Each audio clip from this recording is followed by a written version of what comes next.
Bakit parang nasa buwan tayo? Ha? Nasa crater ho. Oo. So ano nangyayari dito?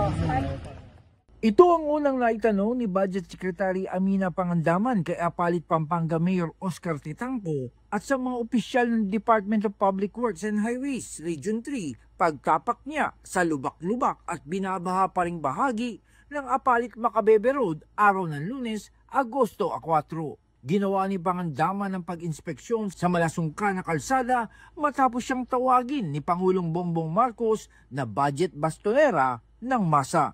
Tila isinumbong ni Titangco sa kalihim ang tinawag niyang roller coaster na paraan na pagsasaayos ng DPWH ng mga lokal na kalsada sa kanilang bayan. Yan po yung dinaanan natin ngayon. Ito po yung nasa portion dito, ma'am, no? Sinabi ko sa iyo, ma'am, na more than 1 kilometer na tapos yung 70 meters na lang po hindi tinapos, ma'am. Opo. Opo, dyan po pumunta lahat ng tubig. Yung kanal po, 70 meters na lang makukonekta na sa sapa, hindi ho nakonekta. Ayan po, ma'am. Yan ho yung sungka-sungka road at saka ano po. Noong nakaraang weekend sa tulong ng private contractors at truckers, pansamantalang tinabunan ang 70 metrong bahagi ng MacArthur Highway na lubak-lubak upang maiwasan na ang mga disgrasya at labis na abala sa trapiko. Nagpasaklolo na ang alkalde sa pambansang gobyerno sa katuwiran na hindi nila kakayanin na ayusin ang mga sira-sirang kalsada. Kahit gano'ng gawin namin, ma'am, hindi naman ho namin kayang pondohan from the LGU itong mga projects na to, ma'am. So, hindi rin namin pwedeng gamitin ng pondo ng LGU para dito sa National Road, ma'am. So, yun ho yung isang ano namin, ma'am. Tulungan niyo po kami dito sa problema namin dito. Sa sandaling pag-uusisa ni Pangandaman sa pondo ng DPWH Central Luzon, mayroon agad siyang nadiskubre. Nalaman ko lang dito na meron po pala tayo mga pondo sa ibang lugar na available or nagawa na pero hindi kinakailangan. Hindi siya priority. 'Di ba? Hindi siya kailangan. Tapos na, maayos na, walang baha, nadadaanan ng tao, pero may pondo. Eh ito namang laging sira na daan, wala namang pondo. Oo, 'di ba? So pwede nating gawin diyan ngayon. Ako, isasabihan ko na po, utusan na po natin dito, ibibigyan na po natin ng directive ang ating regional director at district na i-realign na tong budget na to para magamit po sa pagpapagawa itong ano nyo. Okay?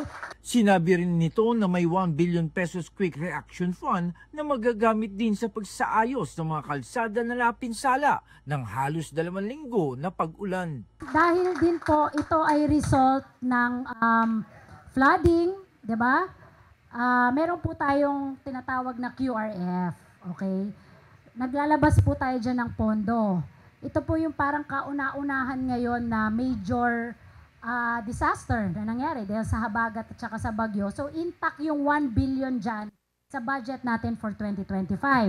Ngayon, naglabas na rin po tayo ng additional 1 billion. Bilin na lamang din ng kalihim na gawin ng tama ang mga proyekto para hindi na pabalik-balik ang problema. Sa madaling salita, hindi na uubra ang band-aid solutions o pagtatapal lang sa mga problema. Kailangan hindi to ano lang hindi to buhangin lang at saka ano kailangan concrete to.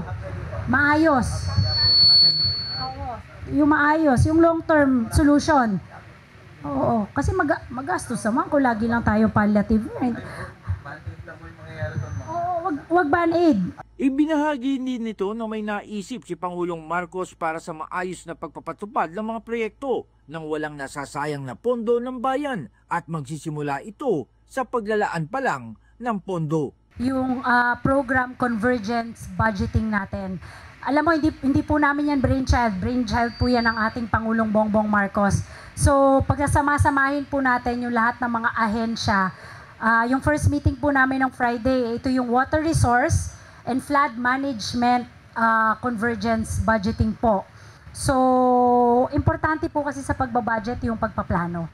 Kailangan maganda yung pagpaplano ng ating mga budget bago natin mapondohan at saka kung bago natin simulan yung mga proyekto.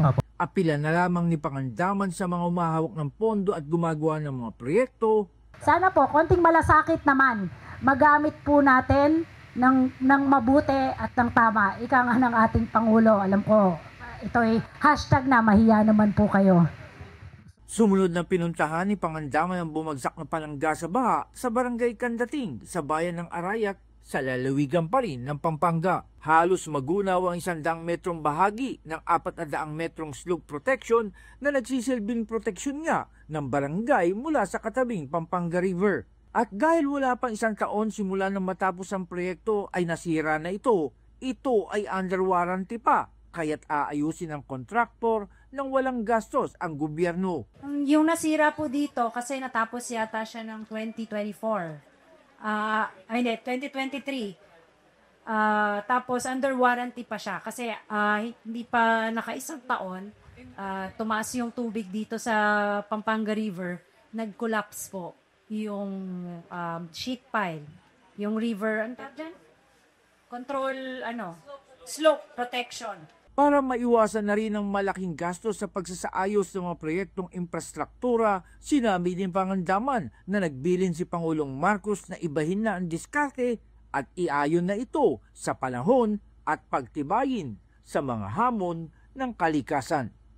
Isang realization natin dito, hindi po pwedeng business as usual. Kung yung dati, di po ba sinabi ni ating Pangulong Bongbong Marcos, may new normal na tayo. Kung yung dati po, yung buhos ng ulan, ganito kalaki. Ngayon po, siguro with the climate change, ang buhos na po ng ulan ay 10 ganito. So dapat po, papakiusap din po siguro natin sa ating DPWH, no? Kailangan baguhin na siguro natin yung mga design, di ba? Nung ating mga control projects. The same way, yung ginagawa natin ngayon, yung sa mga buildings, kailangan taasan na rin yung intensity kasi tumataas na yung mga lindol ngayon. So siguro yun po yung yung pwede nating ipakiusap. Mas tibayan natin kasi yung bagyo na yun nung nakaraang taon, hindi pa yun ganun kalakas. Oo, may mas malakas pa. At meron pa pong mas malakas na dadating.